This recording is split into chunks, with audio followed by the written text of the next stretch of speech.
ঈদের ছুটিতে মহাসড়কে বেড়েছে ঘরমুখী মানুষের চাপ। সকাল থেকেই যাত্রী চাপ বাড়তে শুরু করেছে ঢাকা সিলেট মহাসড়কের নরসিংদীর 52 কিলোমিটার অংশে। এ বিষয়ে ঢাকা সিলেট মহাসড়কের 5 দোনা মোড় এলাকা থেকে বিস্তারিত জানাচ্ছেন আমাদের নরসিংদী প্রতিনিধি সোহাগ মিয়া।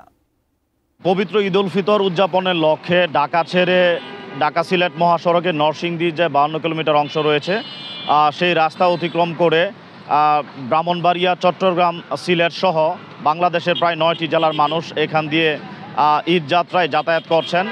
আজকে যাত্রীদের জন্য একটু স্বস্তির খবরই, সেই সকাল থেকে আমরা দেখতে পাচ্ছি যে এখানে যানজট বা চাপ কিছুটা কমই রয়েছে।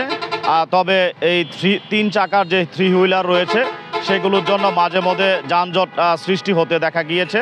তবে মহাসড়কে বেলা বাড়ার সাথে সাথে ঢাকা থেকে ছেড়ে আসা যে সকল যাত্রীরা চট্টগ্রাম, সিলেট, ব্রাহ্মণবাড়িয়া সহ ও দেশের যে উত্তরাঞ্চল রয়েছে সেই উত্তরাঞ্চলগুলোতে যাবেন, সরকারি ছুটির দিন হওয়ায় আজকে তারা স্বাচ্ছন্দ্যে আসলে তাদের যে ঈদযাত্রা সেই ঈদযাত্রায় তারা তাদের গন্তব্যে পৌঁছাতে পারবেন বলে তারা আমাদেরকে জানিয়েছেন।